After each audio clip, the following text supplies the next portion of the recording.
Today's episode is brought to you by thisdayinthenfl.com. Celebrating football's greatest moments, one day at a time. Listen to classic broadcasts, explore historic games, and keep the legacy of the NFL alive at thisdayinthenfl.com. C-O-L-G-A-T-E, Colgate presents Bill Stern. With the Colgate Sports Newsreel. Bill Stern, the Colgate Shave Cream Man, is on the air. Bill Stern, the Colgate Shave Cream Man, with stories rare.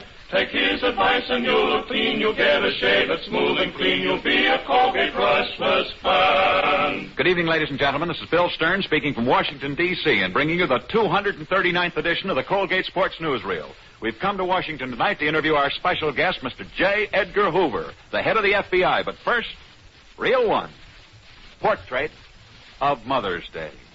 On Sunday, the day after tomorrow, the nation will celebrate Mother's Day. All over the nation next Sunday, sons and daughters will honor their mothers on this day. For some mothers, though, this coming Sunday will be a sad day. For their boys are far away this year in either the Army or the Navy. I know of one mother whose son is now in the Navy. She may not hear from him on Sunday, but he'll be thinking of her. Maybe he'll also be thinking of another Mother's Day 5 years ago when he and his mother were the principal characters in a strange sports story. With Mother's Day coming up this Sunday, it's appropriate that we tell this story tonight. I said it was a sports story, and it is. For you see, it's about Bobby Feller. Do you know who Bobby Feller is? Well, if you don't, Bobby Feller was perhaps the greatest baseball pitcher developed in the last 20 years. I say was because Bobby Feller's in the Navy now. However, before he joined the Navy, Bobby was the star pitcher of the Cleveland Indians. He was voted the most valuable player in the American League. His pitching record is one of the greatest of all times. But our story starts 5 years ago on Mother's Day, when Bobby Feller's team was playing in Chicago. Bobby Feller had already decided that the nicest present he could give his mother on Mother's Day was to bring her from her home in Iowa so that they could be together on that day. Hence, our story really starts early on the morning of Mother's Day, 1939, when Bobby Feller greeted his mother as she arrived in Chicago. They were both very excited. For Bobby, it meant his mother'd be close to him on this Mother's Day. For Mrs. Feller, it was her first chance to see her famous son in action. Young Bobby Feller took his mother to the ballpark, seated her in the grandstand, left her with a kiss, put on his baseball uniform, warmed up, and then began to pitch. Every pitch brought a thrill to the former Iowa farm boy. For wasn't his mother watching his every move? Mrs. Feller's heart swelled with pride. What a Mother's Day present this had been. Here she was watching thousands upon thousands pay homage to her son. She sat spellbound as the early innings wore away. On all sides of her, people were talking about her son. She wanted to stand up and proudly shout, "That's my boy, my son!"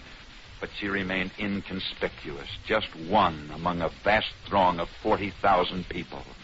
Then it happened. Bobby Feller wound up, let go a burning fastball. The Chicago batter swung. The ball hit the bat, not squarely, but just enough to deflect the terrific speed of the ball towards that packed grandstand. Women screamed, men ducked as the ball came rocketing into the stands. But out of all the assembled thousands, it struck only one person, a quiet, kindly lady who tried to remain inconspicuous among those thousands. That ball struck Mrs. Feller. The ball pitched by Bobby Feller had struck down his own mother, hit her in the head, dropped her like a bullet. You can imagine how Bobby Feller must have felt.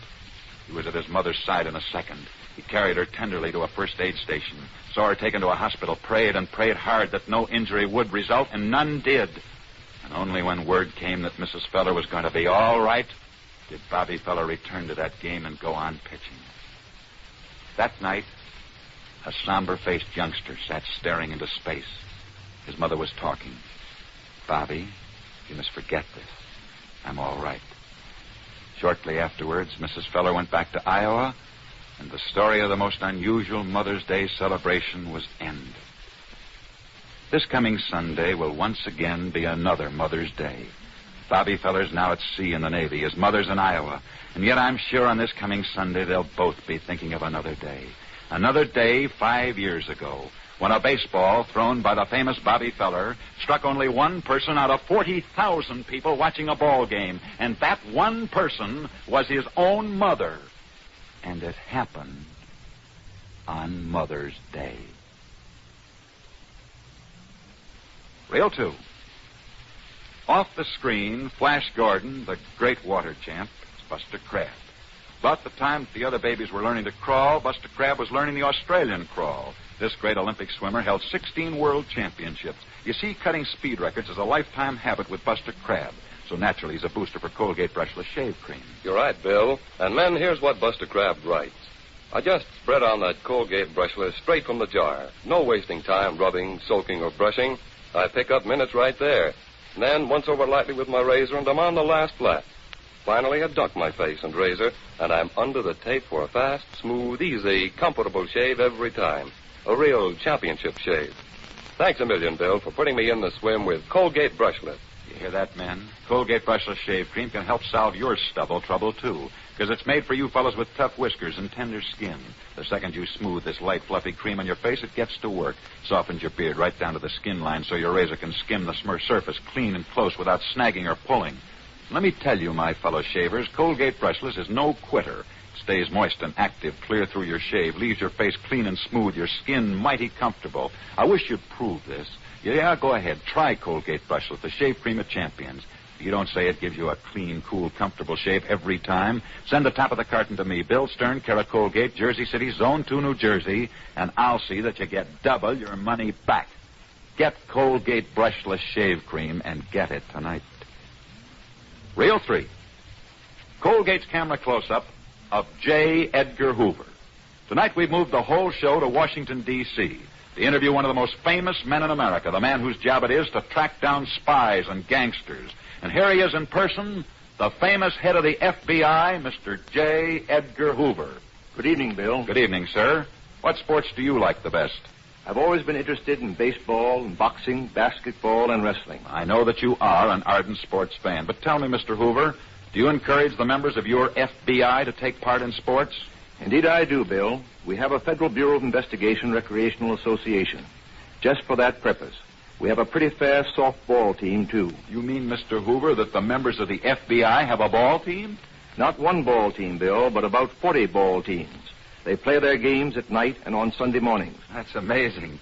Do the members of your Federal Bureau of Investigation make up any other athletic teams? Certainly. Last winter we had about 12 basketball teams just from our organization. Mighty good, Mr. Hoover, mighty good. Now, tell me, what other sports do your FBI men and women take part in? Well, we're very proud of our organization's bowling record. Today's broadcast is brought to you by ClassicBaseballBroadcasts.com, your one-stop destination for thousands of authentic, vintage radio game broadcasts, interviews and highlights. Red Barber, Mel Allen, Vin Scully, Ernie Harwell, Kurt Godey are just a few of the Ford Frick award-winning voices. There are hundreds more that will bring back childhood memories from back in the day when the game was always on. From the crack of the bat to the roar of the crowd, relive the moments that made Baseball America's favorite pastime. Get started for free and step back in time listening to baseball's greatest moments. You mean that you still have time for bowling along with investigating everything the FBI has to investigate? Yes, we do, Bill. Last winter we had 12 bowling teams with over 1,000 bowlers, all from the FBI. And we still have time for all of our investigations. Well, sir, if you're looking for the best shave cream, just investigate Colgate. Seriously, though, keep up the great work of the FBI. It was a real pleasure tonight to bring this show to Washington to interview you. Thank you so much. Good luck and good night, J. Edgar Hoover. Good night, Bill. Good night, sir. Reel 4. Profile of a bike race. This is the story of a bicycle race, the strangest ever held. It was a bicycle race that took place more than half a century ago, but it left behind a mystery that still haunts the sports world. Shortly before the turn of the century, bicycle racing was one of the most popular sports in America. Hence, on July the 12th, 1890, a tremendous crowd gathered at Colchester, Connecticut to see the National Bicycle Championship races. 38 of the most famous bike riders in America started in that race. It was a bitter and a furious battle, with 3 bike riders staying out in front from the beginning to the end. As these 3 pounded into the stretch, the crowd roared its approval, everyone waiting to see which one of the 3 would win. Closer and closer, the 3 bike riders came to that finish line, and then it was all over. All 3 bike riders had gone over that finish line side by side. the race was officially declared to be a triple tie for first place. It was an amazing finish to the race. Never before had two, let alone three, bike riders tied for the championship of the United States. The papers were full of it, and so all three men, Paul Heller, John Simons, and Red Dowell, were all duly declared on July the 12th, 1890, to be the co-holders of the Bicycle Championship of America. That 12th of July, 1890, went down into sports history. The passing of time might have dimmed that date if something strange hadn't happened the very next year. For the very next year, on July the 12th, the first anniversary of that date, Paul Heller, one of the three bike riders who tied for that championship, was found dead. It seemed extremely strange. Not only had three bike riders tied for the championship on a certain date, but on that very same date, 1 year later, one of those three had been found dead. Another year rolled by, and then, strange as it seems, once again on the 12th of July, another one of the three bike riders, John Simons this time, was also found dead. Now the papers did make a big story out of it. It seemed incredible. Three men should race to a triple tie on the 12th of July, and then two of these men should die on succeeding 12th of July. Everyone watched to see what would happen to the third man on the next 12th of July, but nothing did. In fact, nothing happened to him until 7 years later, when he too was found in bed, dead. And he too had died on the 12th of July, the anniversary of that triple tie. The public demanded an investigation after this, but nothing much came of it. And so this fantastic mystery was never solved. That is, it was never solved until one day 3 weeks ago, when an old man died in Argentina. His name was George Matissa, and he left behind him a strange farewell note. It read, 54 years ago, three men tied for the bicycle championship of the United States. They finished in a straight line, all three going over that finish line together. But that was no mere coincidence. They did that to keep me from winning. They knew by finishing that way I couldn't get around them, nor could I go through them. I hated them for that, and so I took my revenge by poisoning all three on succeeding 12th of July, the anniversaries of the date of that race. Signed, George Matissa. Well, that's the story. As soon as we heard it, we began checking into dusty old records to see what there was to it. We found that three men did tie for the Bicycle Championship of the United States on July the 12th, 1890. And each one of the three was found dead on succeeding 12th of July. We also found that there was a bike rider in that race named George Matissa, and that he did come in second, and that years later the same George Matissa had sailed for Argentina, and that was the last heard of him until this confession turned up. Does this confession explain why three men tied for the Bicycle Championship of the United States? Does it explain why they all died on anniversaries of that date? Does it finally solve the mystery? Frankly, I don't know. What do you think? Reel 5. Bill Rippey. So you think your face is different?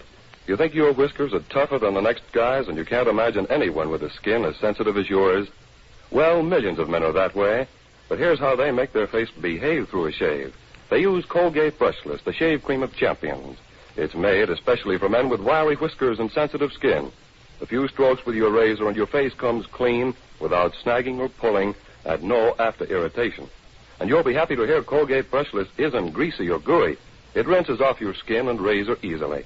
Why not treat your face to a championship shave tomorrow? Get a generous jar of Colgate Brushless Shave Cream tonight. Now, back to Bill Stern. Reel 6, our Colgate Candid Camera catches the story behind the story. Exclusive, Hollywood, California. Late this afternoon, exactly 3 hours ago, the lovely Hollywood movie star Miss Linda Darnell landed overseas. She will entertain our troops not by singing or dancing, but rather Linda Darnell is carrying with her complete newsreel pictures of last year's Rose Bowl football game. New York City, New York. Pat DeSico, husband of Gloria Vanderbilt, who was in his fourth nightclub brawl this past week, might do less fighting in the night spots and more fighting in the right spots. And that's the 3-0 mark. Tonight we've been broadcasting from the city of Washington. Next Friday night we'll be back, same time, same stations, with another Colgate Sports Newsreel.